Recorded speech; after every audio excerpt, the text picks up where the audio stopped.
Funding for this edition of State of Affairs with Steve Adubato has been provided by the Turrell Fund, a foundation serving children, the Healthcare Foundation of New Jersey, Horizon Blue Cross Blue Shield of New Jersey, here when you need us most, New Jersey Sharing Network, Robert Wood Johnson Foundation, working for a healthier, more equitable New Jersey. New Jersey's Clean Energy Program, lighting the way to a clean energy future. PSEG Foundation. The Port Authority of New York and New Jersey, moving the region through air, land, rail, and sea. And by Seton Hall University, showing the world what great minds can do since 1856. Promotional support provided by NJ Biz, providing business news for New Jersey for more than 30 years, online, in print, and in person. And by Insider NJ.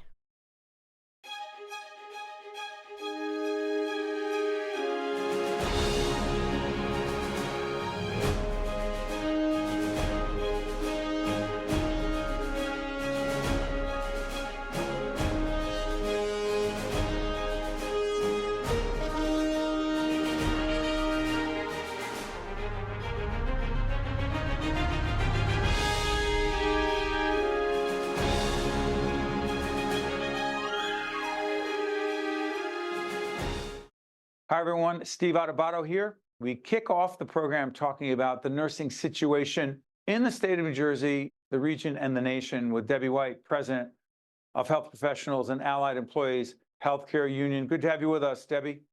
Thank you, Steve. Hey, Debbie, put into context the role of the union vis-a-vis the nurses in the state of New Jersey. Steve, we represent about 14,000 healthcare workers in the state of New Jersey. During the pandemic, everyone knows how traumatic it was for healthcare workers. For the next 2 years, though, we heard stories from members of a mass exodus. So instead of just hearing these anecdotal stories, we contracted with a research company to do a survey, and the statistics we found were alarming.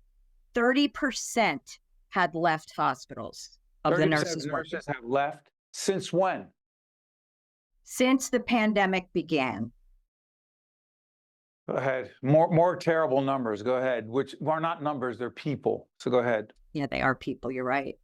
Of those that remain, that's 70%, 72%, they were considering leaving. But the most alarming statistic was that 95% of the nurses with 0 to 5 years experience said they were likely to leave their hospital jobs. Why? You might ask? New nurses? New nurses. Go ahead. Why? Number one reason, unsafe staffing. Number two reason, stress and burnout due to unsafe staffing. And I can tell you this, hospitals are struggling to retain the nurses they have because they will not continue to work in an unsafe staffing situation. Let me ask you this. And we'll have a whole range of healthcare professionals, folks who represent hospitals who may have a different point of view than what Debbie's sharing right now.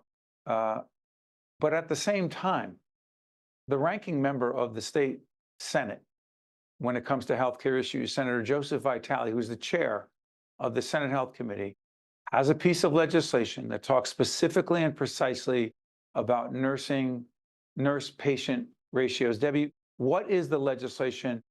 And what would it do if passed into law to address the issues you're talking about?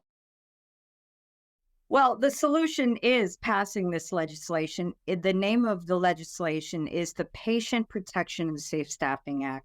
It's what nurses want. It will increase retention of nurses in our hospital. When we say safe staffing legislation, we are calling for mandatory nurse-to-patient ratios. Meaning we limit the number of patients any nurse or healthcare worker can have at any given time. Ratios are determined by department. So where is the legislation right now? Because I know sometimes in the state legislature, bills do not move particularly quickly. And then they also have to be addressed by the front office, the governor's office. Governor Murphy, please. Where is it now? we are gearing up for a hearing in the Senate Health Committee. We have had a hearing without a vote.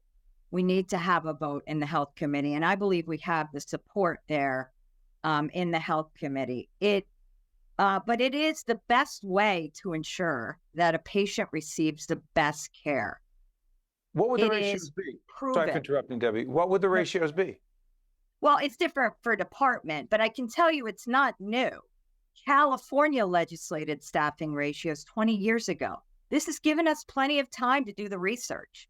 Nurse workloads are significantly lower in California than here in New Jersey. And you'll find many, many studies, many posted on the NIH, that's a National Institute of Health website, that show there is greater retention of nurses due to less burnout, less stress, and higher job satisfaction in California. But not only that, it is the right thing to do for patient.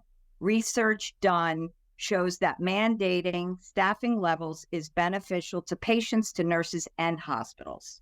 Debbie, what is Code Red, this national initiative dealing with quote unquote safe staffing levels? Is that what it is? Yes.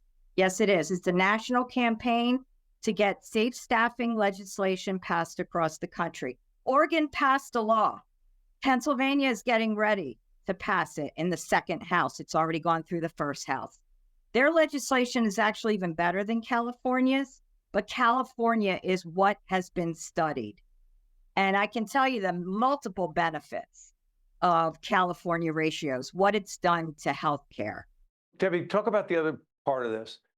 We've had several interviews, check our previous interviews out with leaders in the nurse education community. What I mean by that is universities that train the nurses in the future, of the future. What does the pipeline look like in terms of nurses or people who are going to nursing school in spite of everything you've just said, or in light of it? I don't know the reasons why people do these things, but my understanding is that a significant number of people are going into the nursing profession. How the heck could that be true given the situation you described? They are. They really are going into the profession. Yeah. But as soon as we recruit them into our hospitals, they leave just as quickly. Remember that statistic I pointed back to? 95% of those with 0 to 5 years experience are They leaving. say what? Say it again. I interrupt you. I'm sorry. 95% of those with 0 to 5 years experience in our hospitals want to leave and are thinking seriously about leaving. We need to recruit new nurses into hospitals. Yes, absolutely. But it's not enough because as fast as new nurses are hired, they leave. So if we simply address recruitment, it's like, let me give you this analogy. This is what it's like. It's like pouring water into a bucket full of holes. As our hospitals hire new nurses, they leave just as quickly. And until we fix those holes in the bucket will never be able to be filled with water. The holes are what's wrong with our hospitals. The holes represent the unsafe staffing situation that our nurses are no longer going to work under. Final question. Pay for nurses part of the equation? Nurses pay is, it's always nice to have good wages. However, that is not the issue. As you could see by the strike, the steelworkers strike, that was not the issue. The issue was staffing. Staffing was and continues to be the number one issue for nurses across the state. And let me tell you this, we have 5 contracts going into bargaining right now. If we were to pass this legislation, it would take that issue right off the table. It's what we need in healthcare right now. Let me just say this. We've been working to get Senator Joseph Vitale, the chair of the Senate Health Committee, on. We will have him. We'll talk about this this issue among a whole range of other issues, but this is a huge priority. Debbie White, I want to thank you so much for joining us. We appreciate it. Thank you. You got it. Stay with us. We'll be right back. To watch more State of Affairs with Steve Adubato, find us online and follow us on social media. Life is unpredictable. Health insurance shouldn't be. For over 90 years, Horizon Blue Cross Blue Shield of New Jersey has provided quality, affordable health plans to New Jersey residents. We have served generations of New Jersey families and businesses and are committed to driving innovations that put you at the heart of everything we do. Our members are our neighbors, our friends, and our families. We're here when you need us most. Horizon, proud to be New Jersey. I am alive today thanks to my kidney donor. I am traveling and more active than ever before. I'm alive today thanks to my heart donor. I'm full of energy and back singing in my church choir. I'm alive today thanks to my lung donor. I'm breathing easy and I'm enjoying life's precious moments. There are about 4,000 people in New Jersey waiting for a life-saving transplant. Donation needs diversity. For more information or to become an organ and tissue donor, visit njsharingnetwork.org. We're now joined by Doug O'Malley, who's Director of Environment, New Jersey. Good to see you, Doug. Great to see you, Steve. Hey, Doug, let's talk EVs, right? Electric vehicles. So the governor, we've done a lot of programming around clean energy. You can check it out. Yep. You said recently, quote, as it relates to the governor rolling back the so-called tax, the sales tax exemption for people who purchase EVs. You said rolling back the sales tax exemption and adding an EV tax creates a schizophrenic message to potential EV drivers. What the heck are we talking about here? Well, we're talking about kind of a Jekyll and Hyde moment right now, where we need to be having incentives to make it easier to buy an electric vehicle. But the bill that's in front of that's on the governor's desk right now will have a $1,000 EV tax for drivers that want to be able to buy an EV.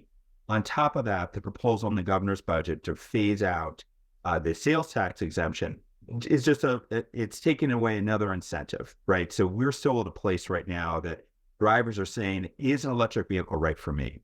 And one of the reasons why electric vehicles do make sense is they save money in the long term. But when you still go to the dealership, it's helpful to have incentives. Okay, but the governor is saying, and certain members of the legislature, disproportionately Democrats, are saying we need to get that EV money or money from EV electric vehicle owners.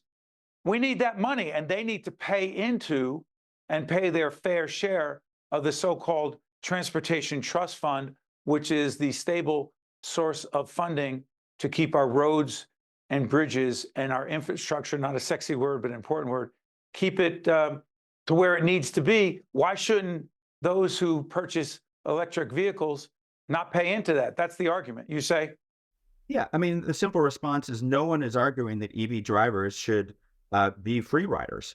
Our argument is that EV drivers shouldn't be paying disproportionately more than other drivers. Right now, the Transportation Trust Fund, it's $2 billion a year. This EV tax will only raise $30 million, right? So what we're saying is, let's be a little more equitable. Electric vehicles are very efficient. You should not pay more to drive an EV than gas guzzlers. Why do you think the governor and other Democrats in the state house would be advocating for this if, in fact, they are committed to climate change? I think this is, this is a moment where, EV drivers haven't had to pay, a road or infrastructure tax before. And so the legislature is saying, well, let's make this right. I think the numbers are off, right? So but hold on. Sorry for interrupting, Doug. Yeah, you're not against increased fees for those who purchase electric vehicles. You're concerned and you're opposing the amount? That's right. We're opposing the amount. If you look at the numbers here, it's a $250 fee. Okay. We think it should be closer to less than $100. And then it's also a double whammy because it's not just paying 1 year, it's paying 4 years up front, right? So that's sending the wrong message to the driver who's trying to figure out if they want to get behind the wheel of an EV in the dealership. Okay. The other part of the discussion that isn't just about transportation, but also about climate change and trying to reduce the number of vehicles on the road that are not electric vehicles, is the issue around New Jersey Transit, an agency in serious financial trouble. For years, this has been going on, Doug. In fact, I think the governor's accurate quote is, "I will fix New Jersey Transit if it kills me." And I think it might, meaning that's what he said. I'm not saying that, obviously. How do you describe the governor's policies around creating greater financial strength for New Jersey Transit so they don't fall off the fiscal cliff, A, and B, what does that have to do with increased fares for people who ride our trains and buses? Well, I think it's critical to know that when we talk about the fiscal cliff, this is not a bump, right? This is literally like Thelma and Louise driving off a cliff. What does that mean? So New Jersey Transit falls off the Thelma and Louise cliff. So what does that mean? It that means they don't exist? Historic, it means a fare hike that would make this hike look like nothing, and it would mean the end of service for rail and bus lines, right? I mean, we are talking about hundreds of millions of dollars that can't be met. So, this would mean we would not have New Jersey Transit as we know it today.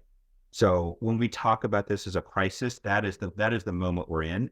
And this so you is really support a fare hike? No, we do not support the fare hike. We do support dedicated funding because you cannot balance $1 billion gap on the backs of transit riders. We have not had a fare hike in multiple years at this point.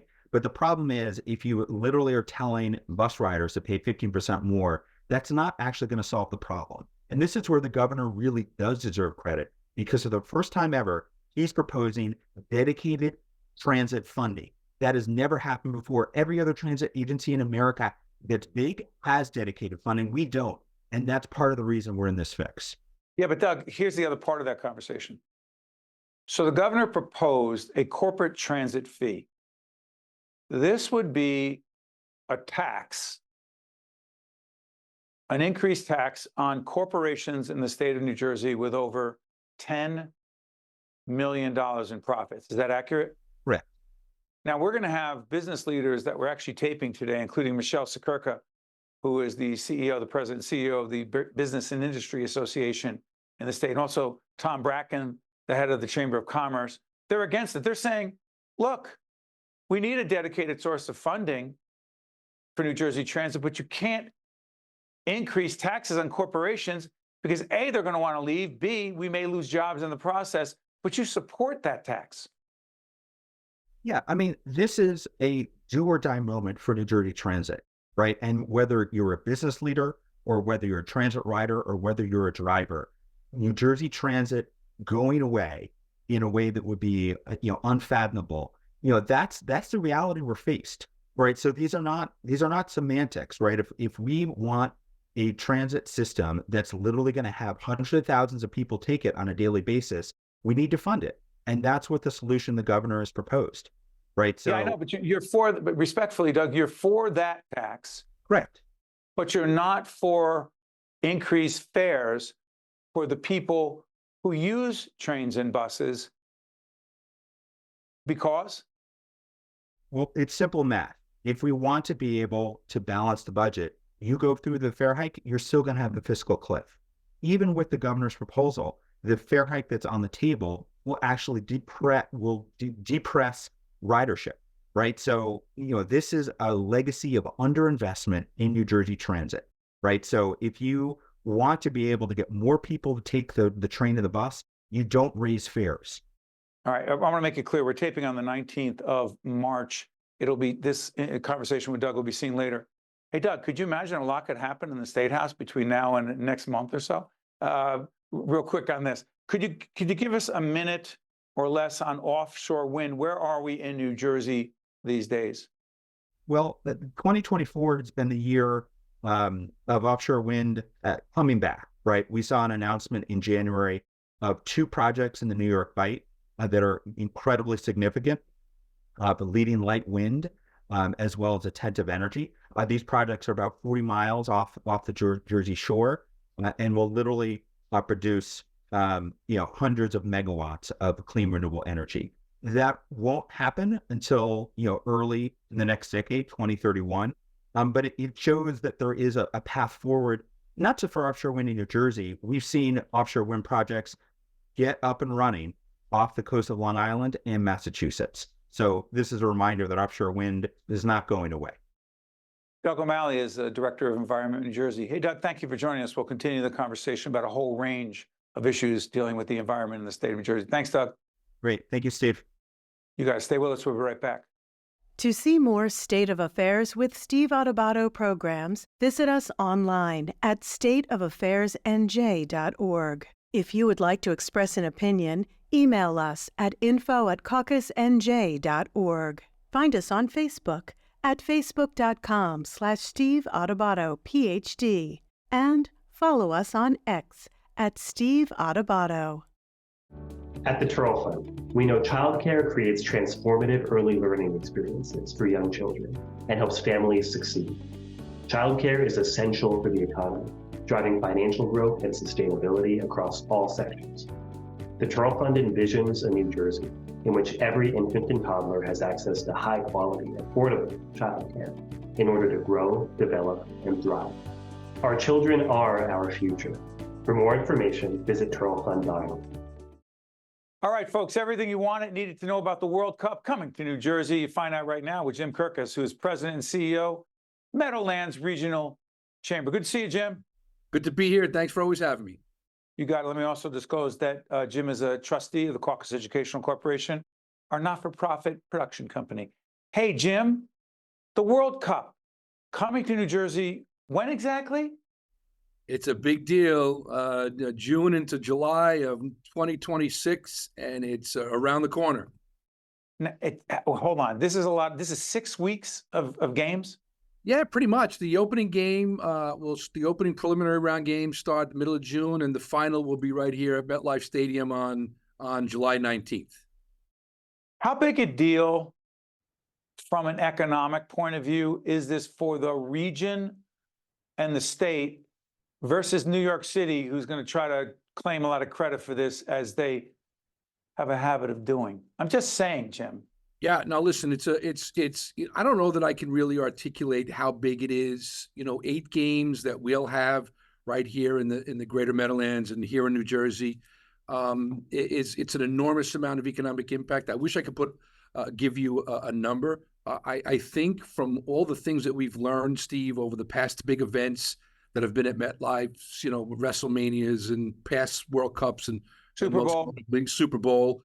The fact of the matter is, I think we have learned a formula on what it's going to take to make sure we're capturing the eyeballs of the world and making sure that visitors that come in here for those 5 or 6 weeks, in some cases longer, to be part of World Cup 2026, that they find all the great experiences, where to stay, where to play, where to eat, where to shop, where to have fun. All of those things is in our purview this time.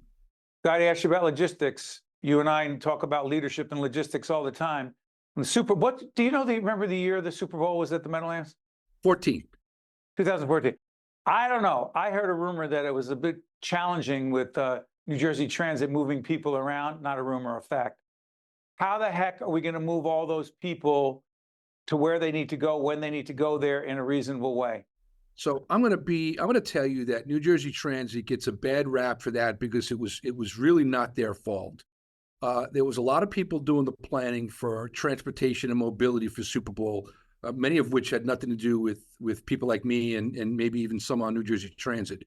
The train station at MetLife Stadium was designed to move 10 to 12,000 people an hour. And there was 35,000 people that tried to take the train after that game, and it took 3 hours. Exactly what it was designed to do. The problem was they also had a bus system that was created by some vendor that worked for the NFL, and they expected a larger number of people to take the bus than took the train, and it didn't work out that way. So what do we learn for the World Cup? What we've learned this time is we need multiple modes of transportation to and from train hubs and transit hubs. New Jersey Transit not only is better at moving people on the train line that exists now, but they're developing a product called Transitway, which will be a bus rapid transit system that runs from Secaucus Transit right into the sports complex that will augment the train line. So a combination of the commuter train that moves from Secaucus Transfer, this bus rapid transit, and some other mobility issues with shuttles and buses and private buses and so forth, and we'll do a better job. And there's no better example than this past summer, Steve, when MetLife Stadium hosted the biggest concert summer series in its history of the stadium, and not one glitch, Steve, not one glitch in moving people back-to-back concerts, 80,000+ people. Ed Sheeran was, I think, one of the highest attended for concerts in North America.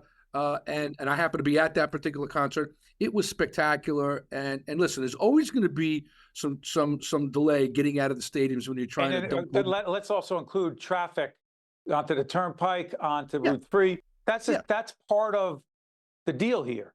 Oh, certainly, and all of those mobility things, and they have been fixing ramps to and from the turnpike over the years since Super Bowl and things like that. And there's no one fix for this transportation. It's lots of little fixes, and we've been working on lots of little fixes since then.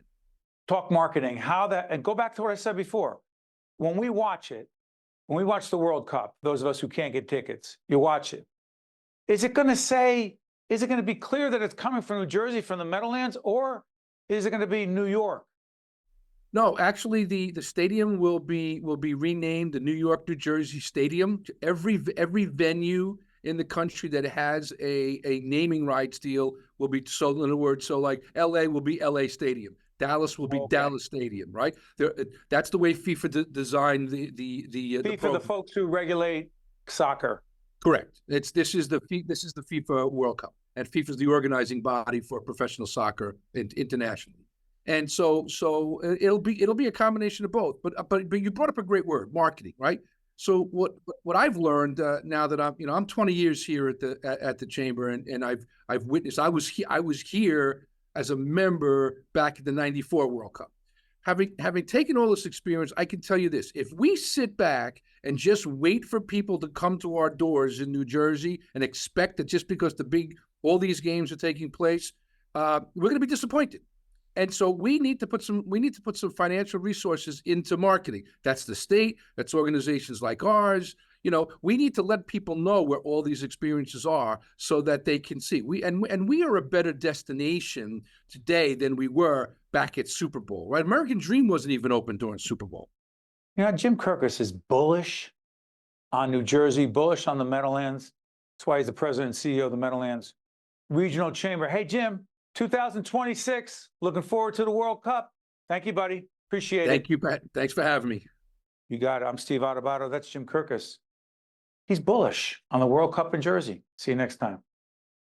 State of Affairs with Steve Adubato is a production of the Caucus Educational Corporation, celebrating 30 years in public broadcasting. Funding has been provided by the Turrell Fund, a foundation serving children, the Healthcare Foundation of New Jersey, Horizon Blue Cross Blue Shield of New Jersey, New Jersey Sharing Network, Robert Wood Johnson Foundation, New Jersey's Clean Energy Program, PSEG Foundation, the Port Authority of New York and New Jersey, and by Seton Hall University. Promotional support provided by NJ Biz and by Insider NJ. Life is unpredictable. Health insurance shouldn't be. For over 90 years, Horizon Blue Cross Blue Shield of New Jersey has provided quality, affordable health plans to New Jersey residents. We have served generations of New Jersey families and businesses and are committed to driving innovations that put you at the heart of everything we do. Our members are our neighbors, our friends, and our families. We're here when you need us most. Horizon, proud to be New Jersey. I am alive today thanks to my kidney donor. I am traveling and more active than ever before. I'm alive today thanks to my heart donor. I'm full of energy and back singing in my church choir. I'm alive today thanks to my lung donor. I'm breathing easy and I'm enjoying life's precious moments. There are about 4,000 people in New Jersey waiting for a life-saving transplant.